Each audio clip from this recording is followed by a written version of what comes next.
You may be talking to your friends. Oh, no, she don't never. And it may be something that we really were trying to do and we was working on it.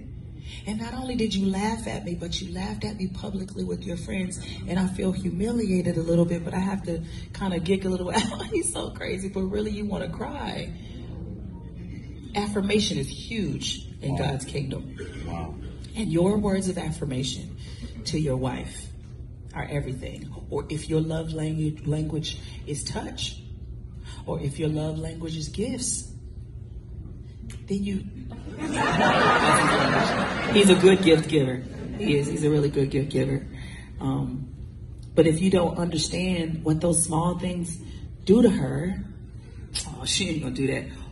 And here's a really big one. If there is another woman that's doing the thing that you want your wife to do, and you open up your mouth to tell her, you see how she did that? Oh, that hurts. Oh, it hurts. She don't never do. Her house is always. It hurts. Why you wearing that? I look crazy. Why you? And you really thought you looked good, and he laughed at it. Oh man, you don't understand the weight of your words, especially if you have a really big personality and your wife is shy, and she don't want to be shy, but it's something she's struggling with, and you don't affirm her. You be, oh, she ain't gonna say nothing, and the whole room laughs at her. We even do it in church. You know, you want her to get up and speak like you, and that's not her gift. That's not where she shines. If you help her shine in the area that she's gifted in, that only makes y'all better. And maybe you have to figure it out. If you help her shine in the area, if you speak your truth with love, if you say, I really don't like to come home when it look like that. I don't feel comfortable. It don't feel, that's different than, you don't never, what, dishes again? And you were busy and you were trying to clean out this room and you started this project and that project and you knew you wanted to do that, but you started 17 things and you couldn't get them done and you didn't finish that project, or that project, and this was the most important one, and he comes home and it's not done and he fusses and you want to say, but I was trying to get it all done for you and it just didn't work out, and he's fussing and then you back at square one. She's broken, you vented, but y'all didn't talk like a team. And when you talk to her like you're on the same team, I love when I see coaches going, come on, and they all jumping and they all growling. The whole team, they all looking like bears, and everybody's but he done charged you up. He told you can win. He told you that your opponent didn't matter. I know we never beat this team before, but when you make her feel like that, you go, ooh. All the stuff you want, everything that's on your checklist, we want to take care of every single thing on your checklist just because the way you gave it to us. It feels like he believes in me. Sometimes it's as simple as, does my husband believe in me? When I start a workout, do you laugh? You know, do you say that you don't care about my weight, but everybody that you ooh and ah over is 5 sizes smaller than me? And we try to act like we don't care, but really you feel like I'm not even attractive to him anymore. He don't walk past and grab my butt. You know, I don't get no random kisses. No, those touches, that's a big deal for me. When he walked past and and I feel cute and this don't happen, I go, you got a whole beautiful woman right here and you wouldn't touch me or say nothing? You know what I mean? It's small things, right?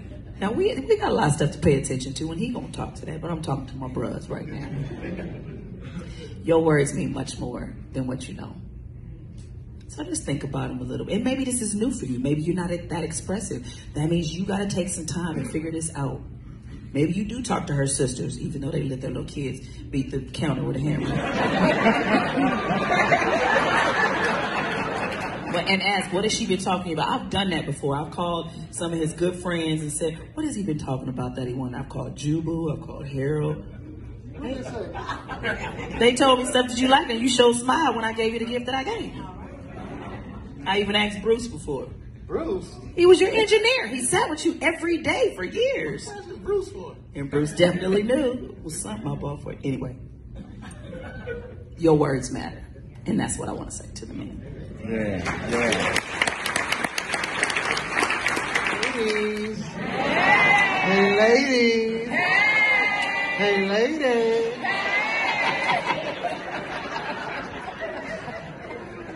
what she just talked about men in the locker room, all that rah, rah, rah, rah, rah, rah. Do you know that pretty much every day of your husband's life, when he leaves you and goes out into the world, he has to be that. Rah, rah, rah, rah, rah. He has to fight for you, fight for the family, relationally, physically, financially. And he has to fight in a world that's fighting against him. He has to fight. I see we're mostly chocolate people in here. He has to fight in a country that's against him. Yeah. And sometimes, no, most times, men, we need a safe place to come home and fall apart. Because we just can't keep up that rah, rah, rah, rah, rah all the time. We fail. We make mistakes. Maybe we're trying to do something to take our family's financial status from here to here. We make a bad choice, a bad investment, and we blew it. And we come home and we can't fall apart because at home is not a safe space to do that. Because you expect rah, rah, rah, rah, rah in the house as well.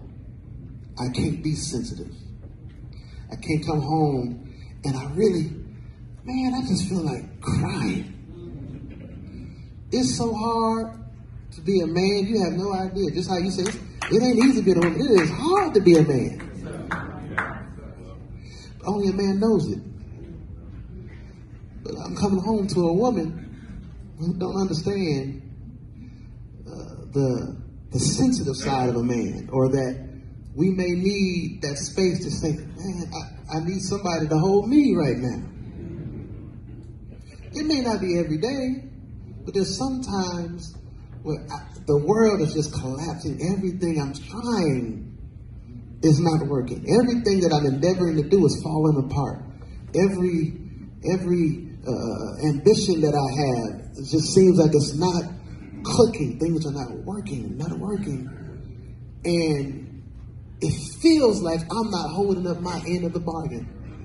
It feels like I'm not pulling my weight. Instead, I'm pushing a boulder uphill, and it's getting the better of me.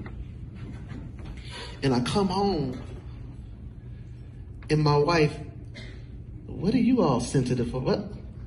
What is this? I didn't get married to no punk.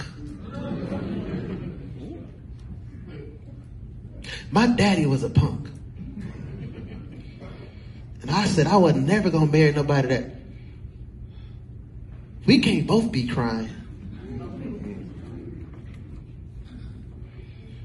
The best thing my wife ever did for me, now it only happened about 3 times in our 19-year marriage, where she just allowed me to lay my head in her lap. And I just wept. Not because something she did. I wept over a mistake I made myself. Because I knew I was better than that. Yeah. I knew I had more in me than that. I knew that the mistake that I made wasn't me. Sometimes, ladies, your man, he just wants you to put your arm around him and say, baby, it's okay. You don't have to be Superman every day. You are Superman to me. But right now, I give you license. I give you space. I give you pause to press pause on your Superman status. To press pause on you being the giant in the house. To press pause on you being the hero. And just cry. Just talk to me. Just tell me what's wrong with you. How can I fix it? No, I can't fix it. Okay, you just want me to listen? I'll listen. Women, that's all we want sometimes. And then later on that night, Really?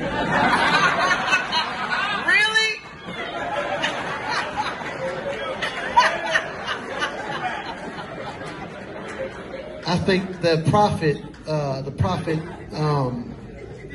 prophet Marvin Gaye called it sexual healing.